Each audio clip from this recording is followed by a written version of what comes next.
something which sometimes comes up, question which comes up, regarding whether or not itikaf is something which is solely a practice during the last 10 days of Ramadan or not. Is it? As far as itikaf being done only in the last 10 days of Ramadan, it is not a must. Since itikaf, as I mentioned, is voluntary, unless you make a vow, it's a sunnah. It can be done in any day of the year. But according to Imam al-Nawawi, he says, the best itikaf is when you're fasting, that's the month of Ramadan. And the best in the month of Ramadan is the last 10 days. So the best preferable days are the last 10 days of Ramadan. But you can do any other day of Ramadan, any other day of the year. And when Sheikh Nasruddin al-Albani was asked this question that can itikaf be done any day or only in the last 10 days of Ramadan, he gave the same reply that it is preferable, it is mustahab. It's encouraged to do itikaf in the last 10 days of Ramadan because of seeking Laylatul Qadr. Otherwise, it can be done any day of Ramadan, any day of the year. It's mentioned in Sahih Bukhari, volume number 8, in the book of Oaths and Vows, hadith number 6697. Hazrat Umar, may Allah be pleased with him, in the days of ignorance, in Yawm al-Jahiliyyah, before he accepted Islam, he had vowed that he would do itikaf for one night in the Masjid al-Haram.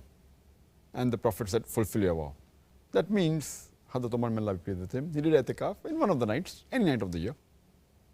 It's further mentioned in Sahih Muslim, volume number 2, in the book of fasting, hadith number 2641, that the Prophet did itikaf for the first 10 days of Shawwal. It's mentioned in Sahih Muslim, volume number 2, in the book of fasting, hadith number 2627, that the Prophet did itikaf for the full month of Ramadan. The first 10 days of Ramadan, then the middle 10 days, then the last 10 days.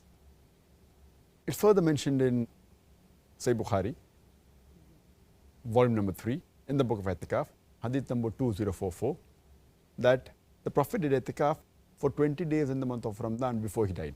That means the last time he did itikaf, just before he died, last Ramadan of his life, he did itikaf for the last 20 days. And it's mentioned in the hadith that because Archangel Gabriel, he rehearsed with him the Quran twice, therefore he did for 20 days. And it's mentioned in Sahih Bukhari, volume number 3, in the book of itikaf, hadith number 2026, that the Prophet used to do itikaf for the last 10 days of Ramadan. And after he died, his wife continued with the practice. So it indicates that doing itikaf in the last 10 days, it's preferable, it's the best. Otherwise, you can do itikaf in any other day of Ramadan, any other day of the year.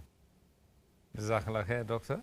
And my last question in this interview phase, regarding the topic itikaf, could you explain the reward for itikaf? As far as the reward for itikaf is concerned, Abu Dawud, may Allah have mercy on him, he asked Imam Ahmad ibn Hanbal, may Allah have mercy on him, that what are the rewards for itikaf? So he says that I don't know of any except some hadith which are zaif. It's mentioned in the Masail of Abu Dawud. And there are many zaif hadith talking about the rewards for itikaf. For example, it's mentioned in one of the zaif hadith, it's mentioned in by Albani, in Ibn Majah, zaif hadith of Ibn Majah, that anyone who does itikaf and who seeks the reward and does not do any sin, it is as though he will get the reward of all the good deeds that he has done. This is classified as daif by Sheikh Albani in Ibn Majah. There is another hadith which is also daif, which says that anyone who does itikaf for one day, seeking the face of Allah subhanahu wa ta'ala, Allah will make for himself 3 ditches between himself and the fire. Each ditch will have the breadth of east and west of the world. This is all classified as daif by Sheikh Albani. There is another hadith which is talking about the rewards of itikaf, which is also daif, in which it says that anyone who does itikaf for a day with sincerity and seeking the reward will have all his sins forgiven. So this is a daif hadith.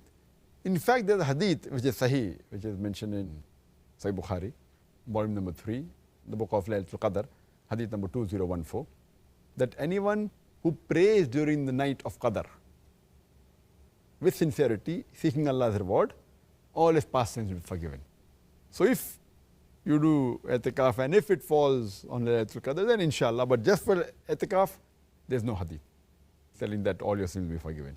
There's another hadith which is classified as Mawdu by Shaykh Albani, that anyone who does i'tikaf for the last 10 days in the month of Ramadan is equivalent to doing 2 Hajj and 2 Umrahs. It's classified as Mawdu, fabricated by Shaykh Albani. So there's no particular hadith which is Sahih, which talks about the reward for i'tikaf, but there are general hadith.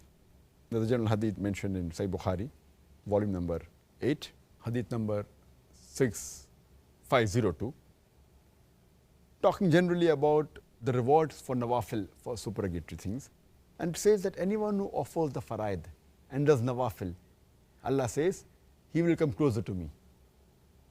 And nawafil includes supplication, asking forgiveness, nawafil, salah, including i'tikaf.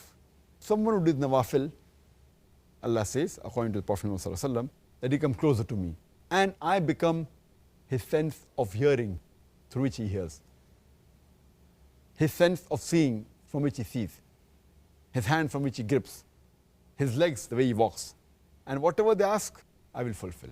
So generally about nawafil, but naturally there are various rewards, but specific for i'tikaf, there is none which I know which mentions the Sahih Hadith.